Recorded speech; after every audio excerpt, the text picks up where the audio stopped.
Assalamualaikum warahmatullahi wabarakatuh. Alhamdulillah alladzi arsala rasulahu bil huda wa dinil haq liyudhhirahu 'ala ad-dini kullihi walau karihal musyrikun. Segala puji bagi Allah Jalla Jalaluh yang telah mengutus Rasulnya dengan petunjuk dan agama yang benar. Yang telah mengutus Rasulnya dengan Al-Quran. Yang hari ini kita melanjutkan kajian kita tentang petunjuk yang Allah turunkan kepada Rasul. Agar kita semakin mengerti. Dan dari pengertian itu kita semakin yakin. Dan dari keyakinan itu kita bertolak, berlari untuk berbuat dan beramal. Yang Allah turunkan Al-Quran sebagai rahmatan lil alamin. Sebagai kasih sayang untuk alam semesta ini. Sebagaimana Allah utus nabinya dengan agama yang benar. Dengan agama Islam yang Allah Jalla Jalaluhu tidak akan menerima dari siapapun kecuali Islam. Dan Allah akan memenangkan agamanya. Dan tanda-tanda kemenangan itu tampak tatkala semua agama telah hilang keyakinan mereka dengan agama mereka. Tatkala agama-agama yang ada dirubah, dimodifikasi dengan datangnya orang-orang yang baru yang merasa agama mereka tidak relevan. Ya memang Allah sudah tutup dengan agama Islam ini. Yang sesuai sepanjang masa. Siapapun engkau. Dimanapun kau hidup dan kapanpun kau hidup. Inilah agama yang diterima oleh Allah Azza wa Jalla. Wa man yabtaghi ghairal islami dinan fala yuqbala min.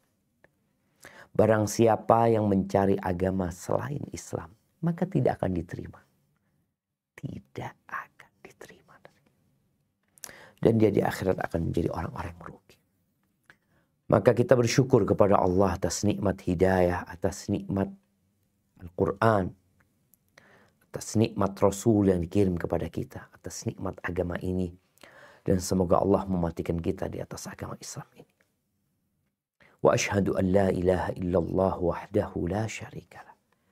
Wa ashhadu anna Muhammadan abduhu wa rasuluhu sallallahu ala nabiyina wasallam wa ala alihi wa ashabihi ajma'in. Amma ba'd. Ahibati fillah. Ini adalah perjumpaan terakhir kita membahas surat Al-Haqqah. Surat yang berbincang tentang hari kiamat. Di mana Allah menceritakan bahwa segala yang Allah janjikan akan terwujudkan kelak pada hari kiamat. Dalam kehidupan dunia ini Allah sudah membinasakan mereka yang mendustakan dengan adanya hari kebangkitan. Kaum 'Ad, kaum Tsamud, Fir'aun dan bala tentaranya. Mereka tinggal cerita. Ya. Dan cerita mereka sampai hari ini terbukti nyata. Namun ternyata banyak manusia yang tetap mendustakan Rasul yang diutus sallallahu ala nabi wasallam, kitab yang diturunkan, agama yang diridhain Allah Azza wa Jalla. Sehingga kita semua dapat melihat 3/4 penduduk bumi ini itu menolak agama Allah Azza wa Jalla.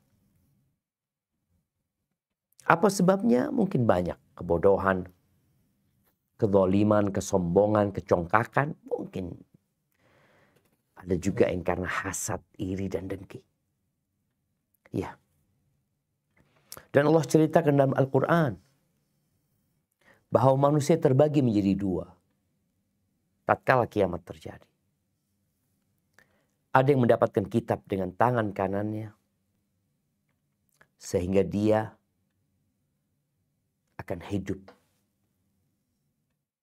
di dalam surga Allah Azza wa Jalla dengan penuh kesenangan, kekal, abadi, selama-lamanya. Tapi kelompok kedua yang mendapatkan kitab dengan tangan kirinya, sejak dia mendapatkan kitab, maka yang ada adalah penyesalan. Penyesalan karena ternyata semua yang dia upayakan dalam kehidupan dunia nggak ada gunanya. Semua yang dia bekerja untuk mendapatkannya hanya menjadi bencana. Dia berharap tidak ada kebangkitan. Dia berharap tidak ada pembagian kitab. Karena harta, kekuasaan semua tidak berguna. Di akhir surat Al-Haqqah ini, Allah Jalla Jalaluh menjelaskan bahwasanya telah dikirimkan kepada umat manusia utusan Allah Subhanahu wa taala. Dan utusan yang terakhir adalah Nabi Muhammad alaihi salatu wassalam. Dia diutus dengan Al-Quran. Yang Al-Quran ini tidak ada keraguan di dalamnya. Ya, kalau kita membaca Al-Quran, kita akan mendapati penentangan-penentangan yang dilakukan oleh orang-orang musyrikin dahulu terhadap keabsahan Al-Quran. Yang dikatakan Quran ini adalah ya bikinannya Muhammad alaihi salatu wassalam. Hanya plagiasi dari kitab-kitab yang terdahulu. Quran ini hanya susunan kata-kata penyihir, penyair, atau sekedar ramalan dari dukun-dukun dan paranormal. Semua tuduhan terhadap Al-Quran yang Allah Azza wa Jalla tidak akan mengadab satu kaum kecuali Allah mengutus utusan. Allah tidak membiarkan manusia sia-sia tanpa ada perintah dan larangan. Allah kirimkan. Tapi manusia yang menolak. Makanya hukuman diberikan kepada mereka itu tatkala sudah sampai informasi. Sosialisasi.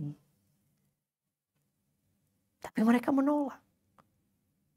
Mereka tidak percaya. Padahal bukti-buktinya nyata. Kalau Al-Quran ini adalah kitab yang Allah turunkan. Baik, kita akan baca. Tafadhal. Nah.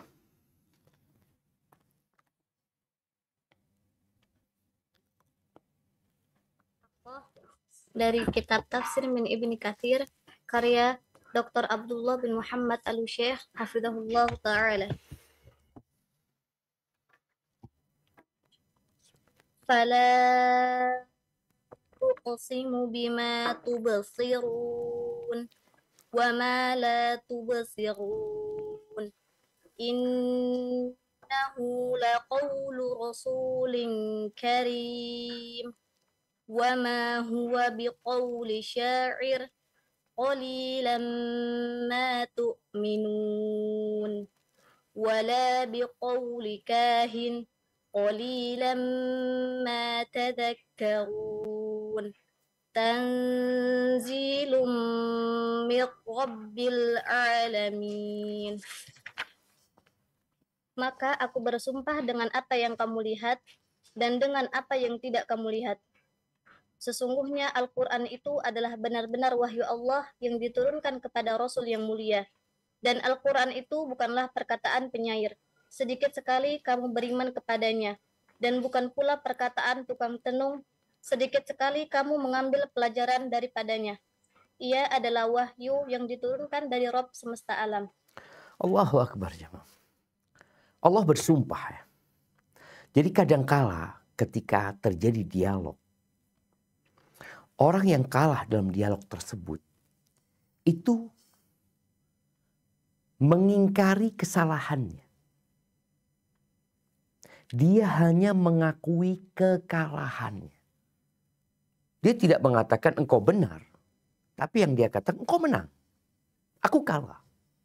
Tapi kenapa aku kalah? Karena engkau lebih pintar cara ngomongnya. Engkau lebih hebat dalam mengungkapkan dalil-dalil. Padahal sebenarnya engkau salah. Gitu. Iya, ada orang yang seperti itu. Maka di sini disebutkan. Allah bersumpah. Allah nggak butuh sumpah sebenarnya. Al-Quran benar. Tapi Allah ingin mengingatkan manusia bahwa semua tuduhan yang disematkan kepada Nabi alaihi salatu wassalam dan kepada Al-Quran itu tidak benar. Dan buktinya ketika Allah menantang orang-orang musyrikin untuk mendatangkan satu surat yang seperti dalam Al-Quran, itu mereka nggak mampu. Dan tantangan itu sampai hari ini berlaku. Bagaimana Allah mengatakan, Qul in kuntum fi raibin mimma nazzalna ala abdina fa'tu bi suratin min mithlih. Wad'u syuhada'akum min dunillah in kuntum sadiqin. Katakan kepada mereka, ini ayat turun di kota Madinah. Untuk menunjukkan tantangan itu berlaku ketika di kota Mekah sampai di kota Madinah pun tantangan ini berlaku. Dan sudah ada tantangan-tantangan sebelumnya di surat-surat Makkiyah. Katakan kalau kalian ragu dengan apa yang kami turunkan kepada hamba kami, maka datangkan bisuratin min mithli. Satu surat yang sama dengan Al-Quran. Satu surat. Al-Quran terdiri dari 114 surat. Satu surat. Dan kalian panggil, kalian ajak, kalian kumpulkan siapa saja yang kalian inginkan. Dari ahli-ahli bahasa, dari orang-orang ternama, dari manusia-manusia yang bijak, ahli filsafat mungkin, apa saja. Kumpulkan semuanya. Satu surat. Dan kalian tidak akan pernah dapat melakukan. Dan tantangan itu sampai hari ini berlaku. Maka Allah jelaskan dengan sumpahnya bahwa Quran ini hak. Bukan buatan Muhammad alaihi salatu wassalam. Tapi tatkala kita bicara hidayah, maka innallaha yahdi man yasha wa yudillu man yasha. Man yahdillah fala mudilla wa man yudlil fala hadiya. Hidayah itu di tangan Allah. Allah memberikan hidayah, petunjuk, penjelasan kepada semuanya. Tapi taufik hanya kepada orang-orang yang Allah tahu mereka pantas mendapatkan hidayah. Baik, kita lihat penjelasan Allah Azza wa Jalla. Tafadhol dibaca tafsir. Pada bagian ini Allah Subhanahu wa taala berfirman seraya bersumpah kepada hamba-hambanya dengan tanda-tanda kekuasaannya yang selalu mereka saksikan dalam ciptaan-ciptaannya yang jelas menunjukkan kesempurnaannya pada nama dan sifatnya. Dengan hal-hal gaib yang tidak mereka saksikan, yaitu hal-hal gaib yang menunjukkan bahwasanya Al-Quran merupakan firman sekaligus wahyunya dan diturunkan kepada hamba dan rasulnya yang dia pilih sendiri untuk menyampaikan risalah dan menunaikan amanah. Allah berfirman, "Fala uqsimu bima tubsirun wa ma la tubsirun. Innahu laqawlu rasulin karim." Maka aku bersumpah dengan apa yang kamu lihat dan dengan apa yang tidak kamu lihat. Sesungguhnya Al-Quran itu adalah benar-benar wahyu Allah yang diturunkan kepada Rasul yang mulia. Maksudnya Muhammad Sallallahu Alaihi Wasallam. Dinisbatkan atas beliau dengan makna tabligh penyampaian, sebab Rasulullah Sallallahu Alaihi Wasallam bertugas menyampaikan dari Rabb yang mengutus. Oleh karena itu, dia menyandarkan hal ini dalam surah At-Takwir kepada Rasul dari kalangan malaikat. Innahu laqawlu rasulin karim. Sesungguhnya Al-Quran itu adalah benar-benar wahyu Allah yang diturunkan kepada Rasul yang mulia. Maksudnya adalah Jibril alaihi salam. Barakallahu fiik. Kita lihat bagaimana Allah Azza wa Jalla bersumpah. Dan kita tahu Sang Pencipta, Sang Pemilik alam semesta, bersumpah dengan apa yang Dia kehendaki. Kita sudah baca berbagai macam sumpah Allah Azza wa Jalla. Wal asri, wal duha, wal fajri, was sama'i wal tariq, was sama'i dhatil buruj, was syamsi wal duhaha. Allah bersumpah dengan apa yang Allah kehendaki. Di sini Allah bersumpah dengan semuanya. Dengan apa yang kalian lihat. Yang kalian mampu melihat. Kita mampu melihat matahari terbit. Matahari di waktu duha. Matahari di waktu asar. Kita dapat melihat malam, kita dapat melihat bintang, kita dapat melihat berbagai macam ciptaan. Allah bersumpah dengan semuanya. Ditambah lagi Allah bersumpah dengan apa yang kalian tidak melihat. Yang gaib. Yang sampai saat ini kita juga nggak melihat. Ruh yang ada di diri kita nggak dapat melihat. Surga dan neraka yang memang sampai saat ini kita tidak melihat. Allah bersumpah dengan semua. Agar manusia yang melihat kebesaran Allah dalam ciptaannya itu sadar dan kembali bahwa Al-Quran ini benar-benar la qaulu rasulin karim. Dia adalah wahyu yang Allah turunkan kepada Rasul, utusan. Orang yang diutus membawa informasi. Ya kadangkala dia lupa. Kadangkala ada yang dia tambahkan, ada yang dia kurangin. Itu wajar. Karena manusia pelupa. Tapi di sini Allah sebutkan karim. Bahwa Rasul yang diutus ini adalah Rasul yang memiliki karakter mulia. Sifat-sifat yang bagus. Dia terhormat, dia mulia, yang dia akan menyampaikan semua secara sempurna tanpa dikurangin, tanpa ditambahkan. Dan juga disebutkan bagaimana di surat At-Takwir Allah menisbatkan Quran ini kepada perantara antara Allah dengan Nabi Muhammad alaihissalam Jibril. Dengan mengatakan innahu la qaulu rasulin karim. Jadi yang disampaikan kepada kita, kepada manusia itu enggak ada penambahan, enggak ada pengurangan. Di surat An-Najm, wan najmi idza hawa ma dhalla sahibukum wa ma ghawa wa ma yantiqu 'anil hawa in huwa illa wahyu yuha. Itu wahyu. bukan buatan. Bukan ungkapan karena perasaan sedih. Kemudian muncul ayat-ayat kesedihan. Bukan ungkapan kegembiraan. Kemudian muncul ayat-ayat kegembiraan. Bukan ungkapan amarah sehingga muncul ayat-ayat amarah. Tidak. Wa ma yantiqu 'anil hawa. Bukan dari hawa nafsu dia berkata.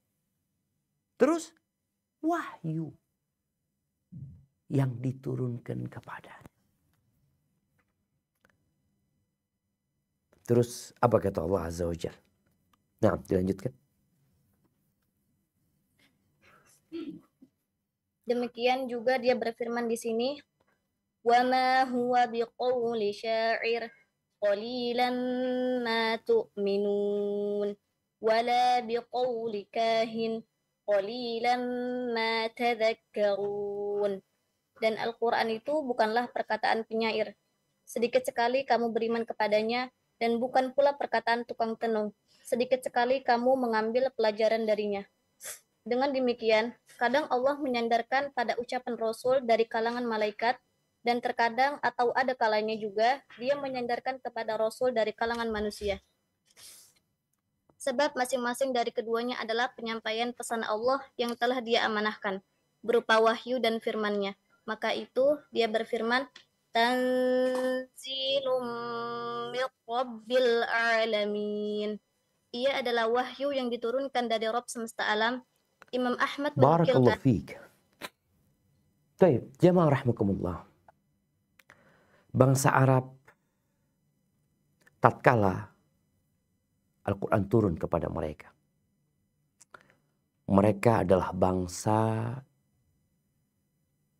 sastra. Iya.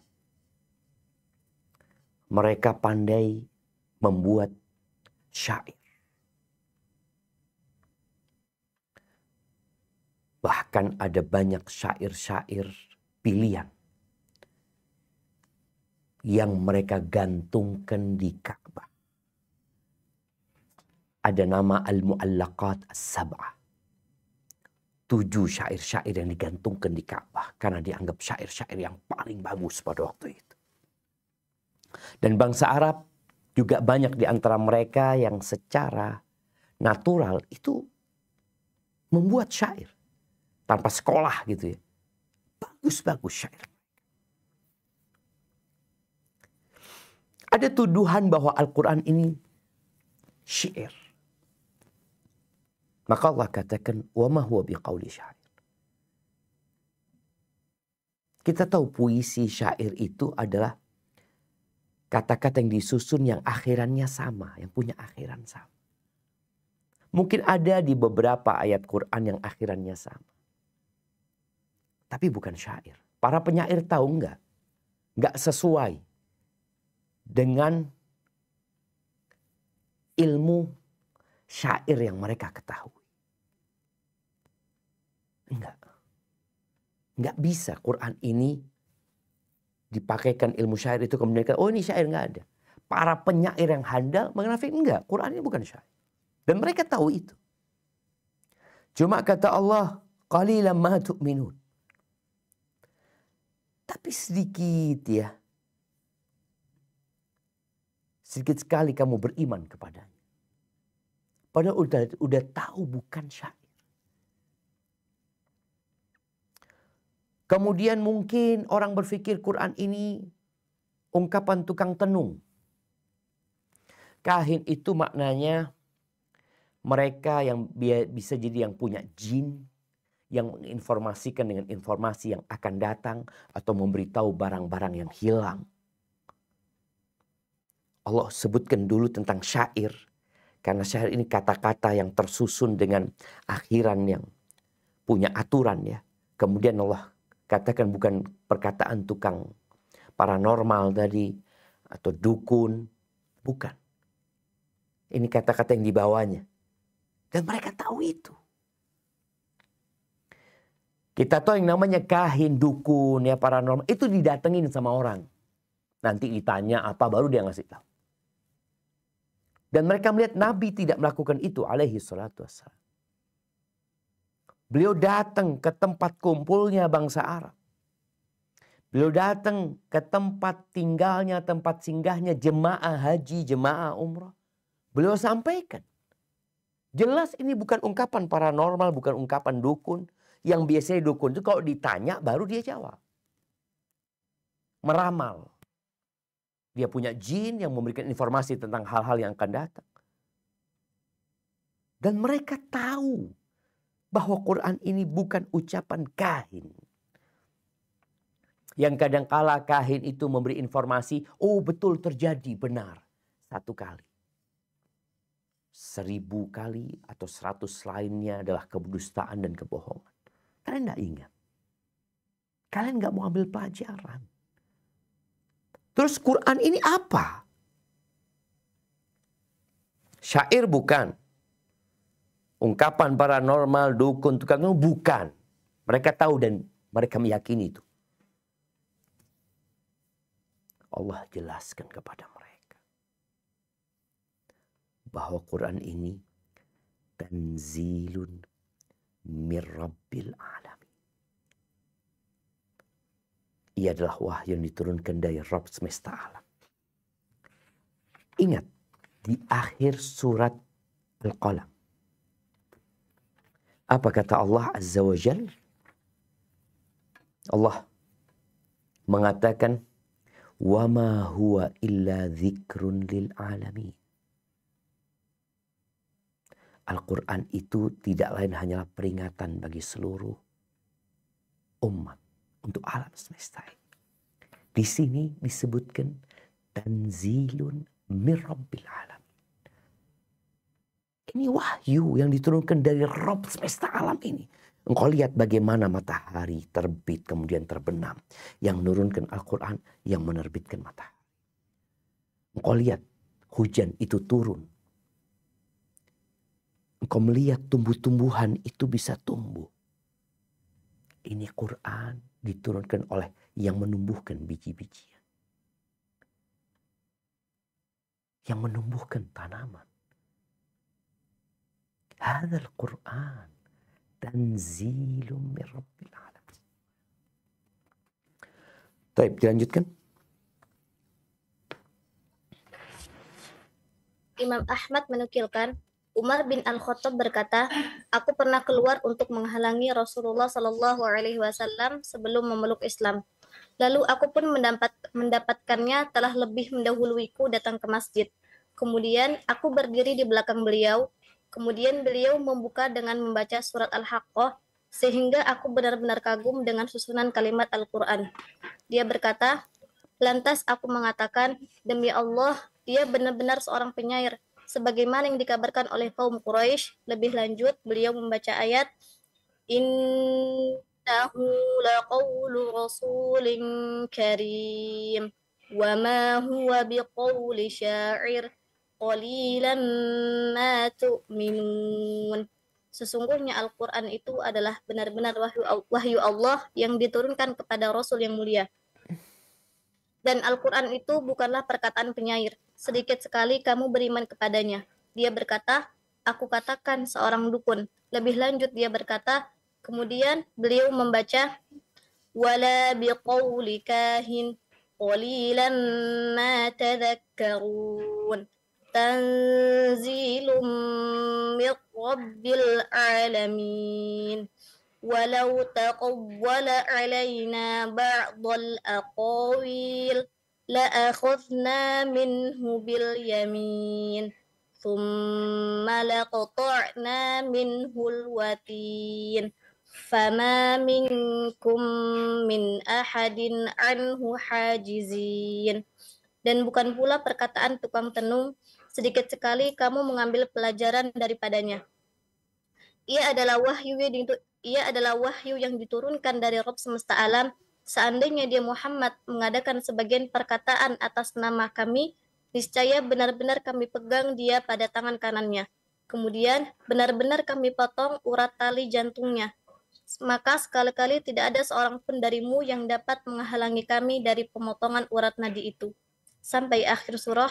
Selanjutnya, Umar berkata, maka tertanamlah Islam secara mantap dalam kalbuku, dan ini bagian dari beberapa sebab yang Allah Jalla Jalaluh jadikan sebagai pengaruh terbesar dalam memberikan hidayah kepada Umar bin Al-Khattab radhiyallahu anhu. Sebagaimana kami telah ceritakan proses masuknya sahabat ini ke dalam Islam dalam sirahnya secara khusus, segala puji dan sanjungan hanya milik Allah. Barakallahu fiik. Ahibati fillah. Ketika seorang membersihkan hatinya, kemudian dia menyimak Al-Quran atau membaca Al-Quran, dengan izin Allah, dia akan mendapatkan hidayah. Apalagi orang tersebut adalah orang yang faham dengan bahasa Arab. Pernah Anda ceritakan tentang seorang di Bogor ya, seorang non-muslim ya, yang sama kawannya dikasih Quran terjemahan. Dibawa pulang itu Quran, ditaruh di rak buku. Dia tidak baca. Berlalu waktu yang cukup lama, suatu hari dia duduk kemudian melihat itu Quran. Entah dia kepingin buka itu Quran. Mungkin dia lagi punya masalah ini dan itu. Akhirnya dia buka Quran.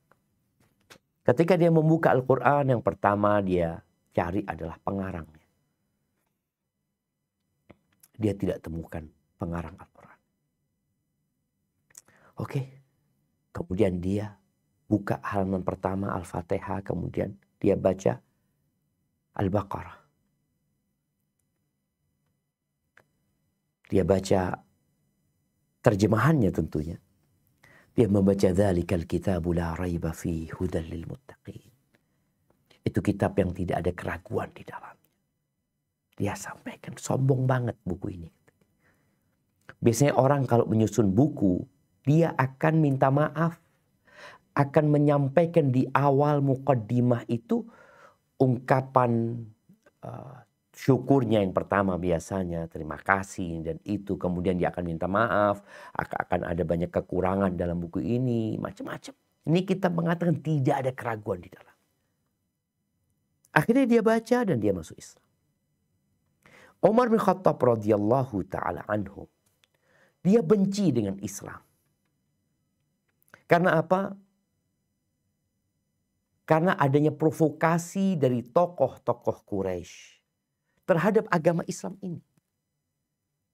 Dan saat ini dunia juga berusaha untuk menframing Islam ini agama teroris. Iya.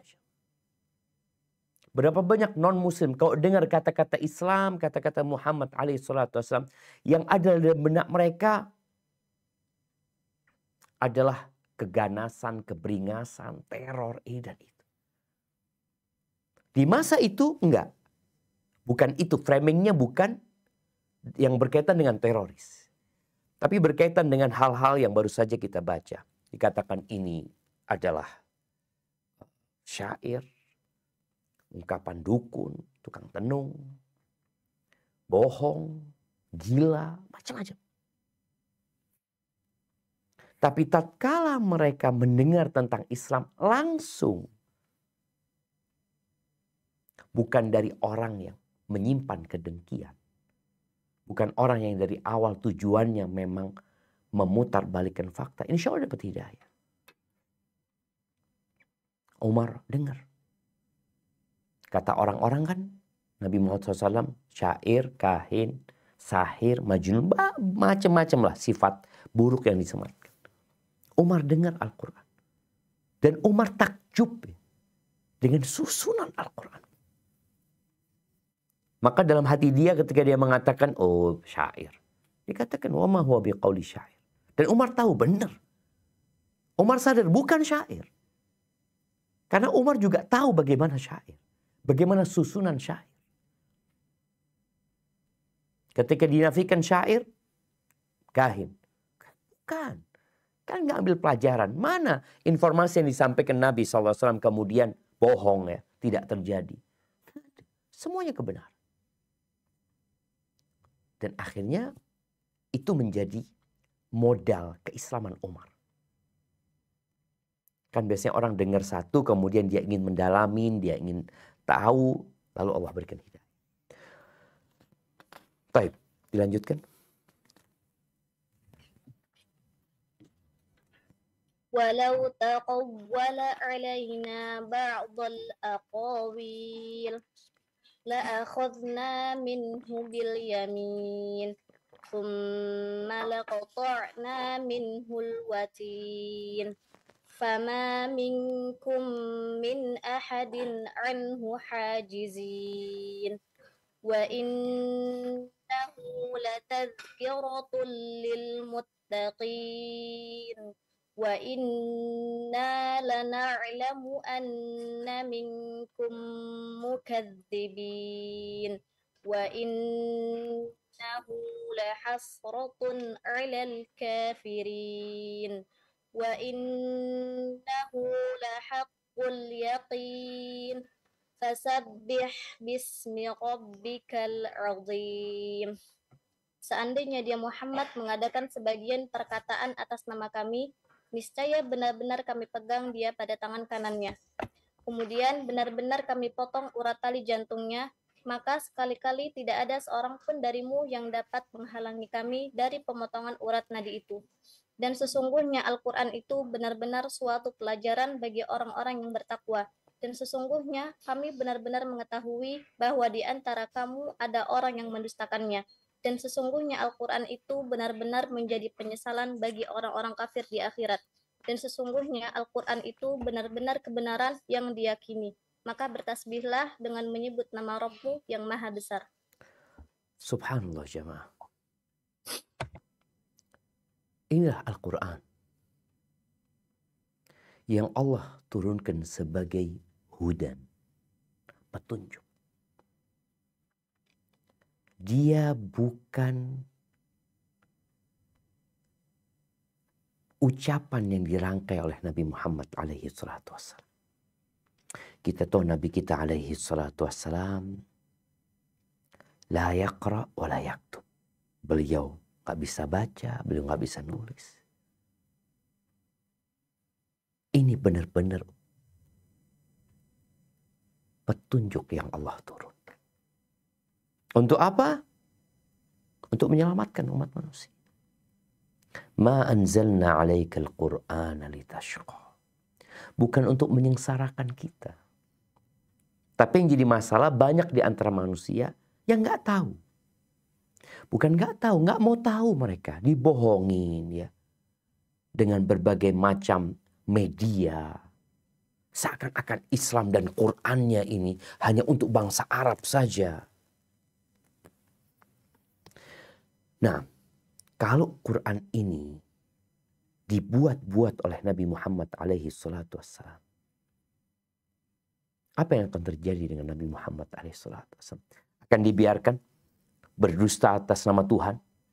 Dan kita melihat sekarang adanya nabi-nabi palsu yang mereka mengaku nabi. Bagaimana akhir cerita mereka? Mereka mengaku mendapatkan wahyu. Lihat apa yang terjadi dengan mereka. Semua yang mengaku-ngaku nabi berakhir hidupnya dengan kesengsaraan, dengan kehinaan. Jadi cerita buruk untuk generasi yang selanjutnya.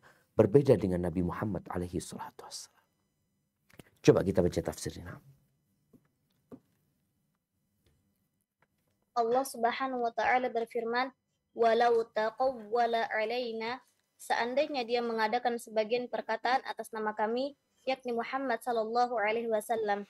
Jika saja dia seperti yang mereka tuduhkan, yaitu mengadakan kedustaan atas kami sehingga dia memberikan tambahan atau pengurangan pada risalah tersebut, atau dia mengatakan sesuatu yang berasal dari dirinya sendiri, lalu menisbatkannya kepada kami, sedang kami tidak pernah mengatakannya. Pastilah kami menyegerakan siksaan untuk dirinya. Oleh karena itu, Allah Jalla Jalaluh berfirman, La akhudna minhu bil yamin. Niscaya benar-benar kami pegang dia pada tangan kanannya. Ada yang berpendapat bahwasanya artinya adalah kami akan membalasnya dengan tangan kanan karena tangan kanan itu mempunyai kekuatan lebih dahsyat. Namun ada juga yang berpendapat, yakni niscaya kami akan pegang tangan kanannya. Tsumma laqata'na minhul watin. Kemudian benar-benar kami potong urat tali jantungnya. Ibnu Abbas mengatakan, yaitu urat jantung, yakni satu urat di mana jantung bergantung padanya. Lanjutkan. Ayatnya, tabaraka wa ta'ala, fama minkum min ahadin anhu hajizin. Maka sekali-kali tidak ada seorang pun darimu yang dapat menghalangi kami dari pemotongan urat nadi itu. Maksudnya, tidak ada seorang pun dari kalian yang mampu memberikan halangan antara kami dengannya kalau kami sudah menghendaki sesuatu padanya. Artinya, bahkan Muhammad itu adalah seorang yang jujur, senantiasa berbuat kebajikan, serta berada dalam bimbingan.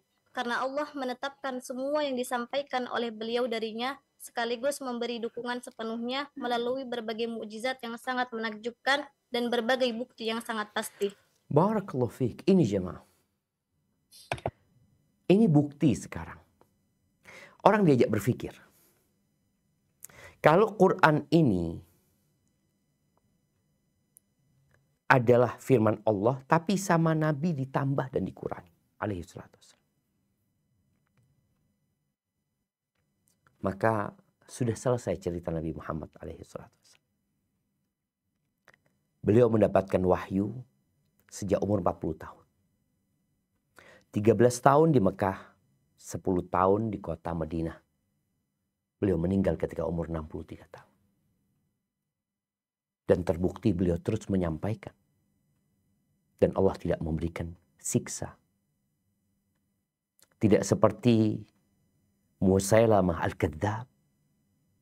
Tidak seperti Abul Aswad, Awil Aswad al-Ansi di Yaman. Mereka ngaku-ngaku Nabi yang mengaku-ngaku mendapatkan wahyu. Cerita mereka jelas. Mereka berakhir dengan kematian yang menyiksa mereka. Nabi Muhammad alaihissalam tidak. Bahkan Allah jaga. Bahkan orang-orang musyrikin yang ingin membunuh Nabi alaihissalam gak bisa. Bagaimana ketika perang Badar, mereka dengan 1000 pasukan, Allah selamatkan Nabi. Ketika perang Uhud, ketika perang Khandaq, ini menunjukkan bahwa Al-Quran benar-benar firman Allah Azza wa Jal. Murni semuanya wahyu. Tidak ada tambahan dan tidak ada pengurangan. Karena Allah Maha Kuasa atas segala sesuatu. Kalau sampai mengada-ngada, udah selesai cerita Nabi Muhammad SAW. Orang-orang musyrikin malah masuk Islam. Ketika mereka tahu ini benar-benar wahyu dari Allah SWT. Tapi generasi yang sekarang, karena tadi dihalang-halangi dari mengetahui Al-Quran yang benar, sehingga mereka ya masih memberikan tuduhan-tuduhan yang tidak benar. Baik, lanjutkan. Kemudian Allah Jalla wa'ala berfirman, wa innahu latadzkiratul lil muttaqin. Dan sesungguhnya ia benar-benar suatu pelajaran bagi orang-orang yang bertakwa, yakni Al-Quran Al-Karim. Selanjutnya dia berfirman, wa inna lana'lamu anna minkum mukadzibin. Dan sesungguhnya kami benar-benar mengetahui bahwa di antara kamu ada orang yang mendustakannya, yakni dengan kejelasan dan kegamblangan ini akan ada di antara kalian orang yang mendustakan Al-Quran. Lalu wa innahu lahasratun 'alal kafirin. Dan sesungguhnya Al-Quran itu benar-benar menjadi penyesalan bagi orang-orang kafir di akhirat. Ibnu Jarir mengatakan, sesungguhnya pendustaan itu benar-benar menjadi penyesalan bagi orang-orang kafir pada hari kiamat kelak. Bisa juga dhamir, kata ganti, itu kembali kepada Al-Quran. Dengan pengertian lain, pada kesempatan yang sama, Al-Quran dan keimanan kepada kitabullah akan menjadi penyesalan yang teramat berat bagi orang-orang kafir. Barakallahu fikum. Nah, Al-Quran ini pelajaran buat orang-orang yang bertakwa. Al-Quran ini petunjuk untuk seluruh umat manusia. Syahrul Ramadan alladzi unzila fihi al-Quran hudan linnas. Petunjuk untuk umat manusia, untuk semuanya sebenarnya. Tapi yang dapat mengambil pelajaran, yang kemudian mereka mendapatkan manfaat darinya, itu orang-orang yang bertakwa. Ketika ada informasi dia percaya, ketika ada perintah dikerjakan, ada larangan ditinggalkan, ada ancaman mereka jadi takut, ada kabar gembira mereka berusaha untuk mendapatkannya. Bermanfaat buat orang-orang beriman, buat orang-orang yang bertakwa. Tapi ada yang gak percaya. Allah katakan ada di antara kalian. Udah dikasih penjelasan yang gamblang ya. Dengan bukti-bukti yang nyata, tetap ada yang mendustakan di antara kalian. Maka kelak Quran ini ya akan menjadi penyesalan. Buat siapa? Buat orang-orang kafir. Kenapa nggak beriman? Kenapa dulu nggak beriman? Kenapa dulu nggak mengikuti? Tapi nggak ada gunanya. Kenapa? Karena waktu dia sudah habis. Waktu untuk beramal. Kita ini punya waktu nggak lama. Mereka yang meninggal dunia selesai sudah. Mereka kepingin dikembalikan kepada dunia untuk beriman nggak bisa. Maka semoga di sisa waktu ini ya kita bisa mengamalkan Al-Quran dalam kehidupan kita. Nah, dilanjutkan. Penjelasan di atas sebagaimana ditegaskan dalam firman Allah Jalla wa'ala. Kadzalika salaknahu fi qulubil mujrimina la yu'minuna bih. Demikianlah kami masukkan Al-Quran ke dalam hati orang-orang yang durhaka, mereka tidak beriman kepadanya. Quran surat Asy-Syura surat ke-26 ayat 200 sampai 201. Oleh karena itu, di sini dia berfirman, wa innahu lahaqqul yaqin. Dan sesungguhnya Al-Quran itu benar-benar kebenaran yang diyakini, yakni berita benar dan sesuai kenyataan, yang tidak mengandung keraguan sama sekali di dalamnya. Kemudian Azza wa Jalla berfirman, Fasabbih bismi rabbikal azim. Maka bertasbihlah dengan menyebut nama Rabbmu yang maha besar, yakni yang telah menurunkan Al-Quran yang agung ini. Masya Allah, barakallahu fiik. Ahibati fillah. Al-Quran kebenaran. Dan akan tetap menjadi kebenaran. Dan kita bangga bersyukur kepada Allah Azza wa Jalla menjadi seorang muslim. Yang memiliki kitab yang tidak ada keraguan di dalam. Yang memiliki Rasul yang diutus sebagai rahmatan lil alamin. Yang beragama dengan agama yang diridhai oleh Allah Azza wa Jalla. Maka hendaklah kita memperbanyak tasbih, memuji Allah dan mengagungkannya. Barakallahu fiik. Itu mungkin yang dapat kita kaji kesempatan kali ini. Kita masuk ke sesi tanya jawab. Ana kembalikan ke moderator. Barakallahu fiik. Jazakumullah khairan ya Ustadz. Alhamdulillah. Ana izin membacakan pertanyaan yang masuk Ustadz. Assalamualaikum warahmatullahi wabarakatuh. Waalaikumsalam warahmatullahi wabarakatuh.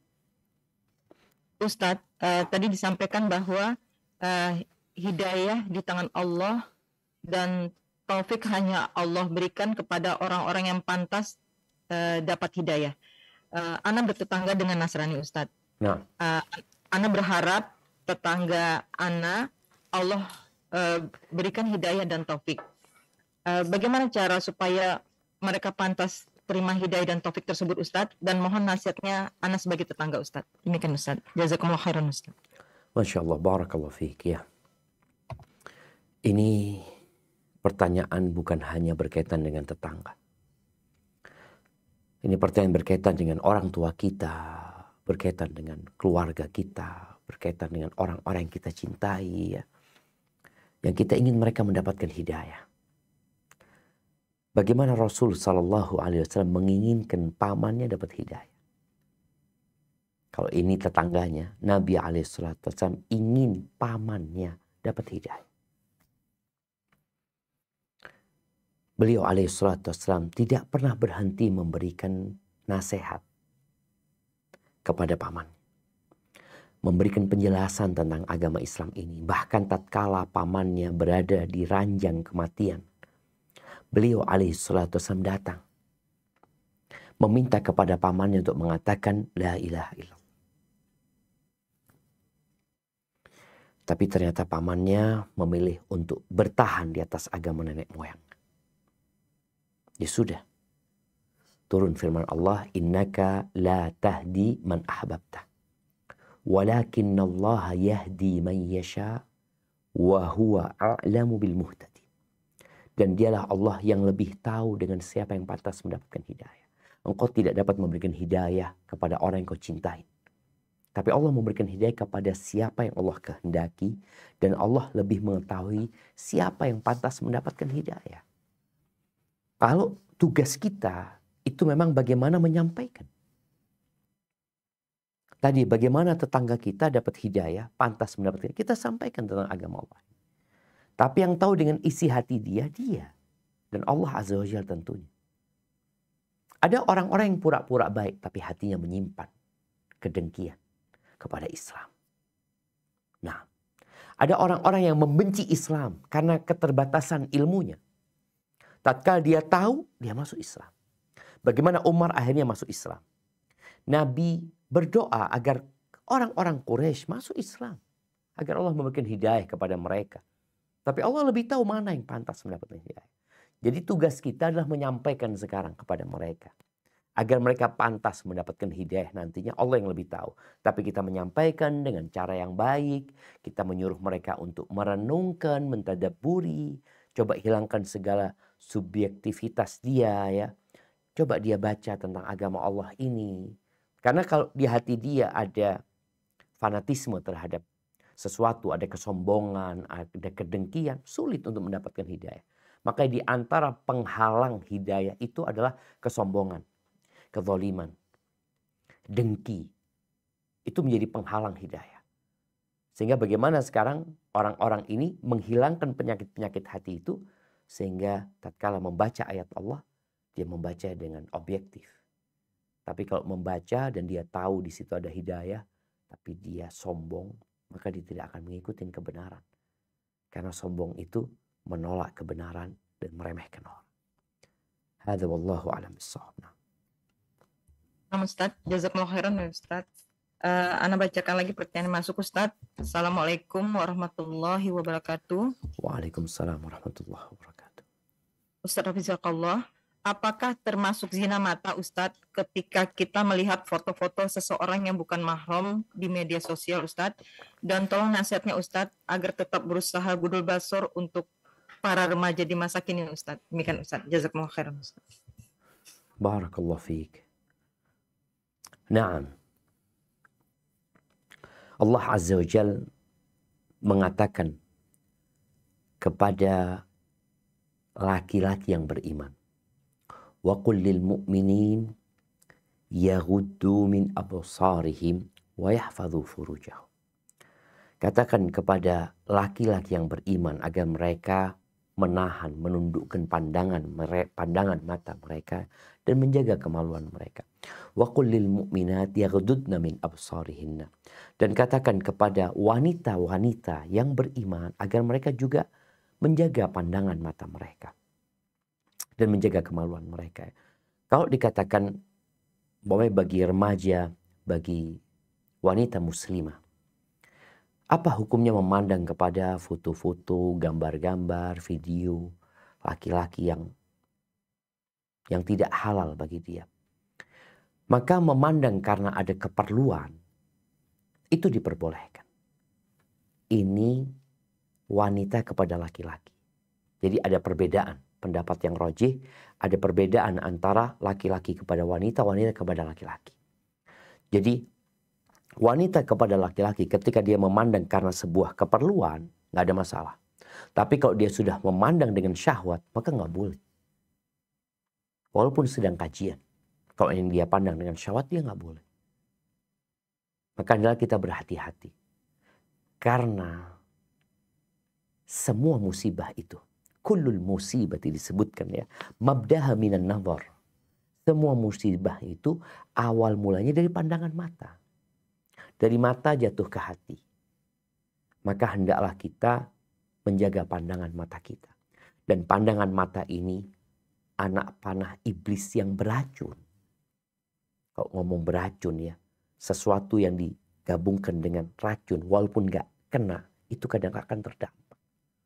Maka hendaklah kita berhati-hati dengan anak panah iblis beracun ini.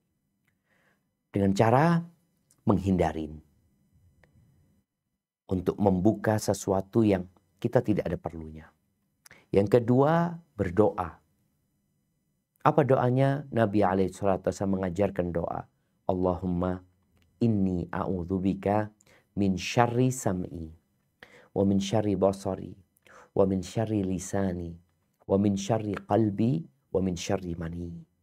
Ya Allah, aku berlindung kepadamu dari kejahatan atau keburukan pendengaranku. Keburukan pandanganku. Keburukan lisanku. Keburukan hatiku. Dan keburukan air maniku. Kenapa? Karena perzinaan yang sebenarnya itu adalah bermula dari pandangan mata. Atau dari pendengaran juga. Maka yang Allah katakan, wala taqrabuz zina. Kalian jangan mendekati zina. Jadi larangan yang lebih dahsyat lagi. Dekat-dekat aja nggak boleh. Karena biasanya kalau sudah dekat, nanti akan diantarkan ke perzinaan. Na'udzubillah min dzalik. Hadza wallahu a'lam bissawab. Jazakallahu khairan ya Ustadz. Pertanyaan berikutnya Ustadz. Assalamualaikum warahmatullahi wabarakatuh. Waalaikumsalam warahmatullahi wabarakatuh. Ustadz izin bertanya, apakah kebaikan yang dilakukan orang kafir itu Ustadz bisa menjadi salah satu sebab mudahnya ia memperoleh hidayah Ustadz? Demikian Ustadz. Jazakallahu khairan Ustadz. Barakallahu fiik. Ya, kalau bicara kebaikan. Boleh jadi itu menjadi hal yang memudahkan dia mendapatkan hidayah. Tapi ingat, hidayah ini lebih kepada yang di hati orang tersebut. Karena ada orang-orang yang kita anggap jahat. Umar bin Khattab itu dalam pandangan sahabat jahat. Bahkan yang dia lakukan keburukan. Sebagaimana kita baca bagaimana proses masuk Islamnya Umar bin Khattab ya. Di antara cerita yang sahih bahwa tatkala para sahabat Nabi radhiyallahu taala anhum hendak hijrah ke Habasyah, Umar bin Khattab melihat seorang sahabat wanita, Ummu Amir kalau nggak salah, siap-siap dia hendak berangkat hijrah. Ditanya sama Umar, "Engkau mau kemana?" kata dia. "Cerita kita mau hijrah, kalian gangguin kita, ini itu, kita akan beribadah di bumi Allah yang lainnya." Lalu Umar mengatakan, "Rafaqakillah." Atau ucapan yang seperti itu, semoga Allah mendampingi kalian. Wanita ini cerita sama suami.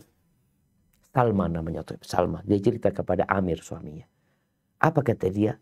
"Lau qad ra'aita riqqata Umar." Kalau engkau tadi menyaksikan lembutnya Umar. Apa kata Amir? "Atatma'ina fi islami?" Engkau berharap dia masuk Islam. Kata Amir, Allah nggak akan masuk Islam Umar. Sampai keledainya bapaknya masuk Islam. Dari jahatnya Umar dalam pandangan. Tapi ternyata di hatinya ada kelembutan. Di sini boleh jadi jemaah, ada orang-orang yang kita pandang ya, dia jahat ya. Ya kita menghukumi orang dengan zahirnya. Tapi dia menyimpan sesuatu di dalam hatinya.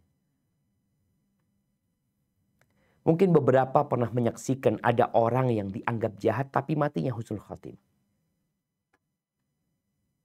Boleh jadi dia punya sesuatu di hatinya yang kita nggak tahu. Dan boleh jadi dia punya amalan yang dan mungkin ada orang yang nampak berbuat baik ya. Non-muslim, nolong orang, sosialnya begitu besarnya. Tapi ternyata di hatinya semua itu dilakukan karena pamer dan riak saja. Makanya nggak dapat hidayah. Itu mungkin yang perlu kita lihat ya. Dan kita juga perlu mengkondisikan hati kita supaya kita dapat hidayah. Makanya kadang-kadang sebagian orang itu, kok sulit ya sholat malam, kok sulit aku menerima takdir Allah, kok sulit aku berbaik sangka sama Allah, kok sulit aku bersyukur, macam-macam. Padahal dia belajar, dia ngaji. Kayaknya ada sesuatu di hati yang kau perlu bersihkan. Boleh jadi di situ ada buruk sangka sama Allah. Boleh jadi di situ ada kesombongan. Maka bersihkan sehingga kalau wadahnya bersih, hidayah turun. Hadza wallahu a'lam bissawab. Jazakumullah khairan ya Ustaz. Ana baca lagi pertanyaan masuk Ustaz. Assalamualaikum warahmatullahi wabarakatuh. Waalaikumsalam warahmatullahi wabarakatuh. Ustaz, bagaimana hukumnya kita memutus tali pertemanan dengan yang non-muslim? Apakah kita berdosa? Sebab kita mempunyai alasan untuk memutusnya dikarenakan seseorang yang non-muslim tersebut senang sekali menghasut dan mengadu domba antara sesama muslim. Sehingga di antara kaum muslim saling berburuk sangka Ustaz. Demikian Ustaz. Jazakumullah khairan. Subhanallah jemaah ya. Berkaitan dengan non-muslim ya. Allah subhanahu wa ta'ala berfirman di surat Ali Imran ayat 118. Nah, tolong disiapkan untuk dibaca. Surat Ali Imran ayat 118.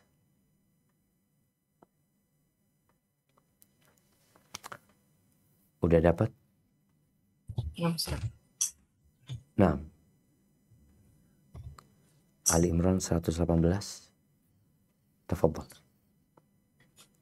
يا أيها الذين آمنوا لا تتخذوا بطانة من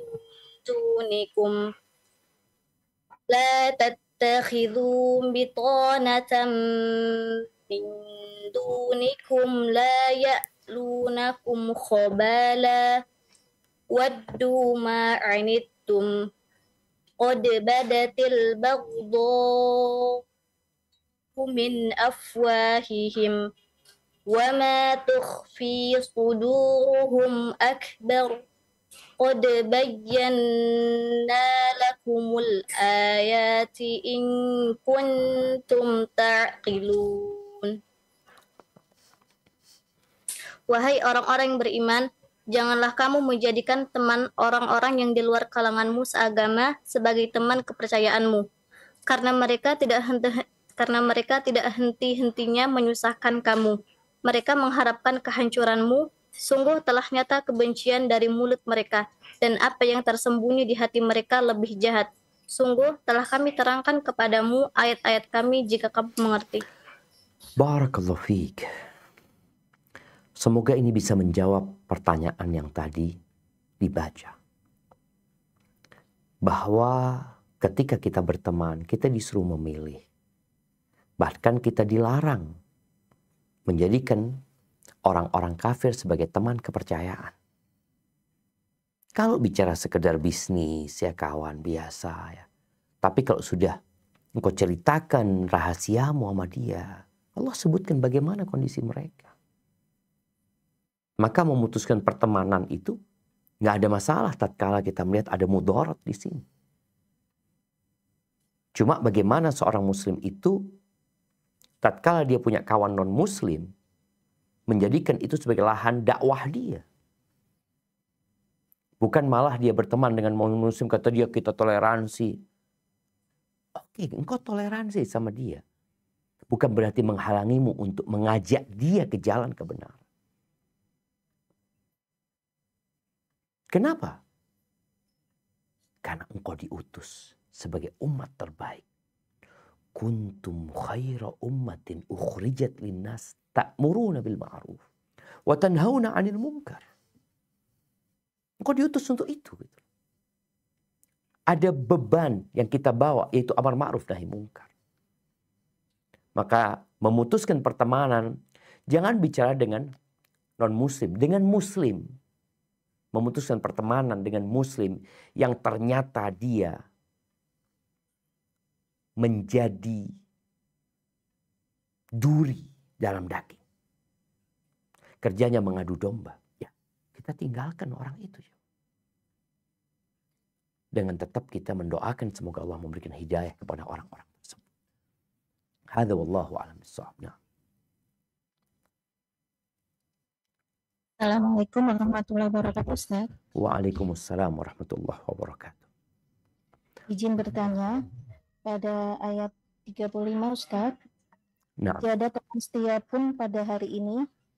Pertanyaannya, Ustaz, bagaimana dengan syafaat atau pertolongan teman-teman yang soleh, Ustaz?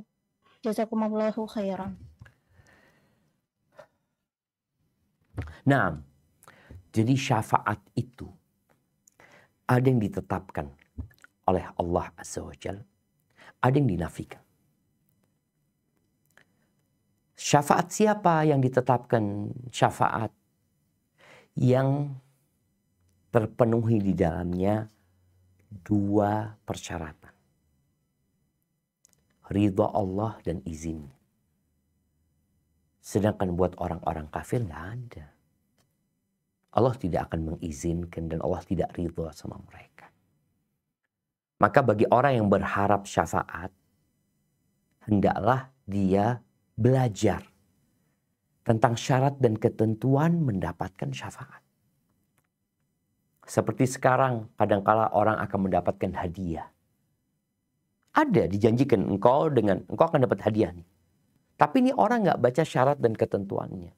Ketika dia mau ambil hadiahnya, ternyata syarat dan ketentuannya adalah orang itu berumur umpamanya 30 tahun. Sedangkan kau 35 tahun udah kelewat. Umpamanya seperti itu. Jadi berkaitan dengan syafaat. Wala yashfa'una illa liman irtawa. Mereka nggak akan dapat memberikan syafaat kecuali buat orang yang Allah ridhoi. Dan Allah tidak meridhoi orang kafir, orang musyrik. Bahkan Allah mengharamkan surga buat orang-orang kafir. Jadi itu yang berkaitan dengan syafaat. Ada syarat dan ketentuannya. Sehingga yang memenuhi syarat dan ketentuan itu dan Allah memberikan izin, ya dia akan dapat keluar dari neraka dengan syafaat orang-orang yang Allah ridhain. Hadza wallahu a'lam bissawab. Nah. Jazakallahu khairan ya Ustaz. Ana baca pertanyaan masuk lagi Ustaz. Assalamualaikum warahmatullahi wabarakatuh. Waalaikumsalam warahmatullahi wabarakatuh. Ustadz, tadi Ustadz sampaikan ketika seseorang ingin membersihkan hatinya dengan membaca Al-Quran, maka hidayah akan menghampirinya. Bagaimana ketika seseorang hanya sekedar membaca saja? Apakah hidayah akan berangsur berkurang, Ustadz? Karena dalam kehidupan ada semangat membaca, kadang tidak membacanya dalam sepekan. Karena sibuk cari nafkah atau lainnya. Jazakumullah khairan ya Ustadz. Allahu Akbar jamaah. Ya, berkaitan dengan Al-Quran ini. Al-Quran ini surat cinta yang Allah turunkan kepada hambanya. Maka bagaimana banyak ungkapan salafus soleh yang menyebutkan kalau engkau ingin tahu kedudukanmu di sisi Allah Azza wa Jal, maka lihatlah bagaimana hubunganmu dengan Al-Quran. Kita yang sibuk, kita semua sibuk ya. Ya, siapa sih yang gak sibuk? Orang mati mungkin menyibukkan orang lain. Tapi dia juga akan sibuk di dalam kuburnya. Dengan hisab yang akan dia dapatkan atau dengan pertanyaan-pertanyaan yang akan dilontarkan kepada dia.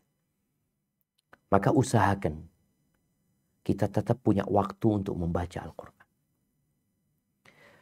Tatkala engkau membaca Al-Quran dengan mentadabburi, maka yang kau akan dapatkan ketenangan. Ala bidzikrillah tatmainnul qulub. Yang kau akan dapatkan petunjuk. Waktumu akan berkah. Dan coba engkau praktekkan ya. Ketika orang membaca Al-Quran, Allah akan kasih keberkahan di waktu dia. Dia punya pekerjaan yang mungkin menyita waktu dia. Ini kerjaan ini butuh waktu 2 jam. Ketika engkau gunakan waktu untuk membaca Al-Quran, semoga dengan berkah yang kau dapatkan dari membaca Al-Quran, kitabun anzalnahu ilaika mubarak. Itu pekerjaan yang 2 jam jadi 1 jam. Dan berjumpa dengan orang-orang yang akhirnya dia merasa, ya Allah, ternyata dengan membaca Al-Quran banyak urusan yang dimudahkan sama Allah SWT. Maka jangan sampai engkau mengorbankan Al-Quran karena pekerjaan. Gimana pekerjaan butuh waktu banyak. Ya, kalau engkau butuh tambahan waktu, baca Quran. Dengan engkau membaca Al-Quran dan mentadabburinya, insya Allah waktunya diberkahin. Pekerjaan yang seharusnya 2 jam, 3 jam, mungkin 1 jam selesai. Ada pekerjaan yang harus 2 hari, 3 hari. Dengan engkau rutin membaca Al-Quran, mendekatkan diri kepada Allah Azza wa Jal, pekerjaan yang 2 hari, sehari bisa selesai. Hadza wallahu a'lam bissawab. Assalamualaikum Ustaz. Waalaikumsalam warahmatullahi wabarakatuh. Nah, tafadhal. Berkaitan dengan ini Ustaz, cara kita bermuamalah untuk menyampaikan nasihat, terutama untuk buah hati Ustaz ya. Batasan apa sih Ustaz? Apakah secara terus-menerus tanpa henti, atau kita juga masih shock terapi, artinya kita dengan memberikan nasihat tapi juga di sisi lain kita menunjukkan rasa marah kalau nasihat itu tidak dengar. Itu Ustaz. Nah, nasihatnya Ustaz. Syukur Ustaz. Sekolah. Subhanallah jemaah. Ya, kalau bicara memberikan nasihat kepada buah hati kita, kepada orang-orang yang kita cintai ya. Ketika dia masih kecil, kita tahu bagaimana Rasul sallallahu alaihi wasallam mengatakan muru auladakum bis shalah wa hum abna'u sab'in wadribuhum 'alaiha wa hum abna'u 'ashr. Bagaimana tuh anak-anak yang enggak mau salat ya, ketika sudah umur 10 tahun, suruh pukul. Jadi ada shock terapi dengan pukulan buat anak-anak kita. Ada shock terapi dengan tidak menegur dia. Sebagaimana Abdullah bin Umar bin Khattab radhiyallahu taala anhu ketika dia marah sama anaknya. Di mana anaknya ini dikasih tahu tentang satu permasalahannya yang berkaitan dengan hadis Nabi alaihi salatu wassalam, la tamna'u ima Allah masajid Allah. Kalian jangan larang hamba-hamba wanita Allah itu dari rumah-rumah Allah, dari masjid-masjid. Ternyata anaknya Abdullah bin Umar ini mengatakan kami akan larang. Ketika anaknya mengatakan itu, marahlah Abdullah bin Umar kepada putranya. Aku sampaikan kepadamu sabda Nabi alaihissalam, kemudian kau menentangnya. Aku gak akan ngomong sama kamu. Ini termasuk shock terapi. Jadi gak ada masalah karena tujuannya adalah mendidik anak-anak tersebut ya. Ada yang dengan nasihat dia luluh.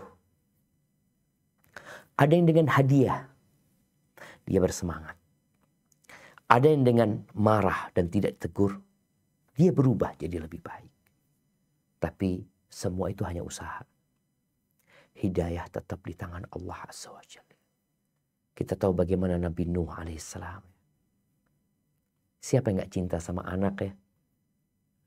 Secara tabiat, secara natural ya orang tua cinta sama anaknya. Bagaimana Nabi Nuh ketika ngelihat anaknya gak mau naik kapal ya? Dia tetap bergabung sama orang-orang kafir. Nabi Nuh mengatakan, ya bunayya arkam ma'ana wala takun ma'al kafirin. Tapi ternyata anaknya memilih untuk naik gunung. Allahu Akbar. Seperti itu, maka terus berdoa mohon sama Allah. Semoga Allah memberikan hidayah kepada orang-orang yang kita cintai. Hadza wallahu a'lam bissawab.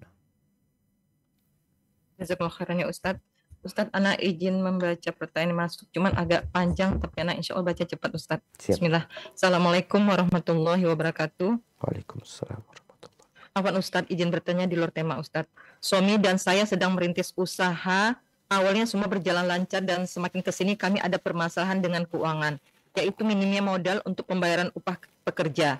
Alhamdulillah saya ikut dalam pembelajaran online tentang tauhid, dan saya alhamdulillah sedikit demi sedikit saya bisa aplikasikan dalam kehidupan saya tentang hanya bergantung kepada Allah.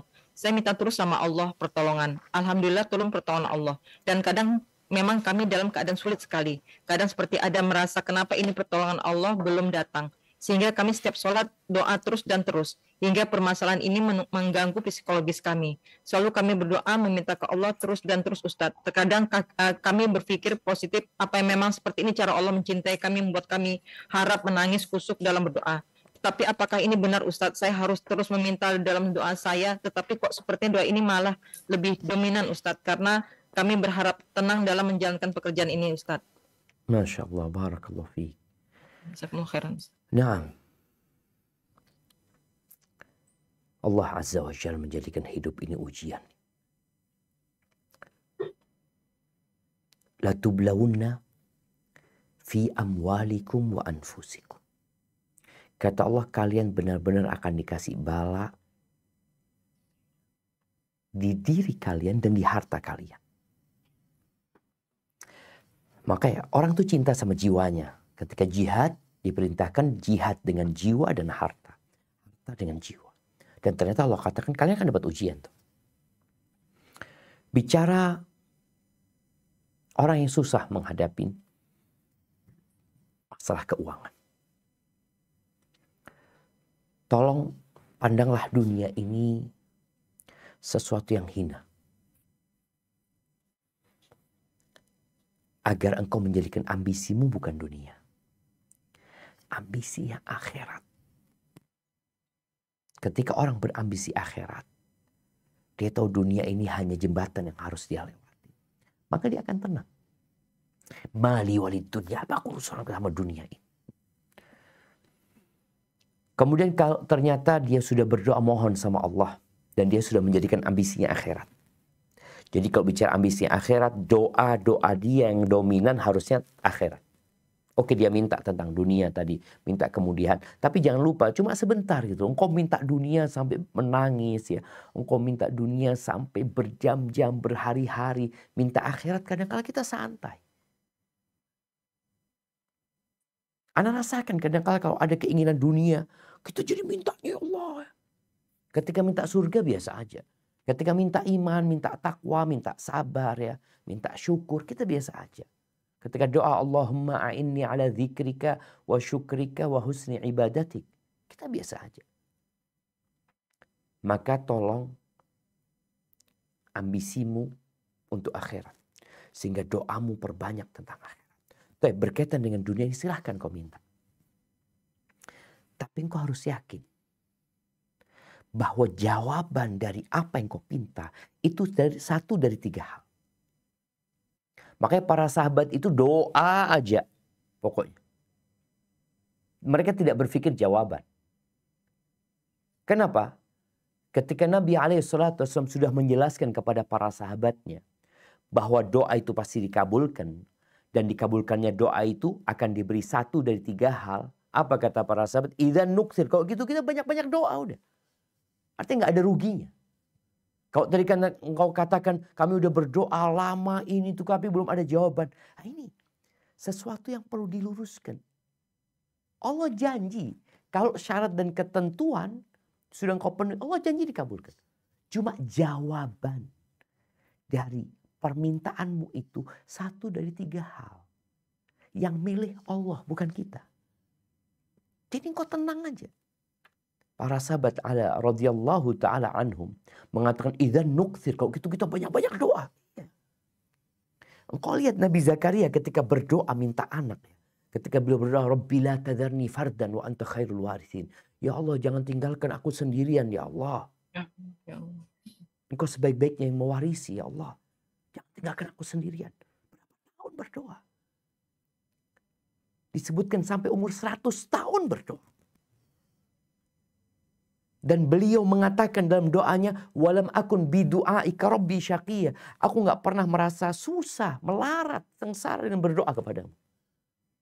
Karena yakin Allah akan kabulkan doanya. Tapi jawabannya 1 dari 3 hal. Ini yang perlu ditumbuhkan di diri kita. Sampaikan kepada suamimu, tenang kita. Doa kita dikabulkan sama Allah. 1 dari 3 hal. Engkau berpikir masalah keuangan ya. Orang kan dia kalau punya masalah dia ingin ya udah dapat uang selesai urusannya. Boleh jadi dengan doa-doamu Allah selamatkan kau dari musibah yang lebih besar. Yang kau nggak tahu. Maka jangan pernah engkau merasa sedih berdoa. Yang penting kau berdoa dan yakin Allah akan kabulkan. Urusan dunia ya Allah tidak lebih dari satu sayap nyamuk buat Allah Azza wa Jalla. Tidak lebih. Tidak lebih dari satu sayap nyamuk dibagi 8 miliar manusia, bayangin. Maka pandang kepada akhirat dan terus engkau berdoa memohon kepada Allah Azza wa Jalla. Yakin dalam semua pasti ada hikmahnya. Barakallahu fiik. Nah,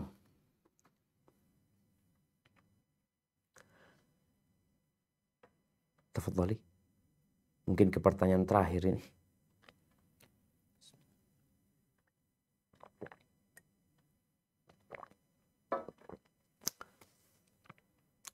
Nah, apa terputus?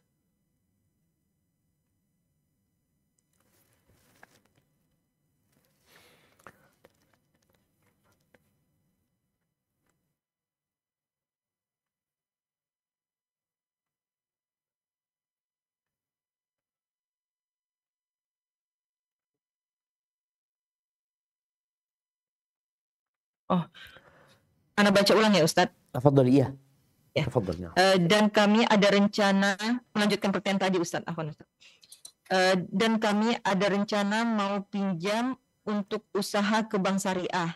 Tetapi hati kecil saya ini menolak Ustadz. Saya hanya minta karunia dari Allah, tidak ingin ada hubungan dengan perbankan mesti syariah. Bagaimana itu Ustadz? Mau nasihat yang Ustadz. Jazakumullah khairan Ustadz. Barakallahu fiik. Nah, berkaitan dengan tidak ingin pinjam dari bank syariah ya, karena memang banyak mungkin fatwa beberapa ustadz yang menyebutkan kondisi bank syariah kita mungkin sedang menuju ke syariah. Ada hal-hal yang masih belum sempurna syariahnya dan kita doakan semoga bisa mencapai ke syariah tadi. Ya kalau engkau apalagi hati kecilmu menolak dan Nabi SAW mengatakan istafti qalbak, minta fatwa sama hatimu. Udah engkau jangan ambil. Engkau jangan ambil.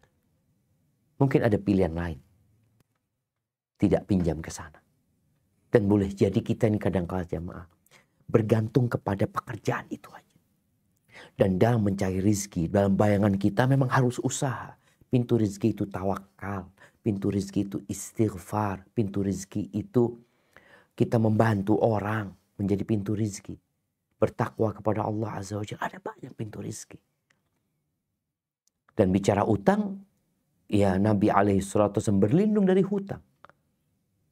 Mungkin engkau boleh dengan cara kongsi, cari kawan, cari teman. Engkau paparkan usahamu. Dan memang engkau akan kehilangan keuntungan. Kadang-kadang sebagian orang ini jamaah, ketika dia melihat sesuatu yang sesuai syariat, tapi buat dia kayaknya merugikan.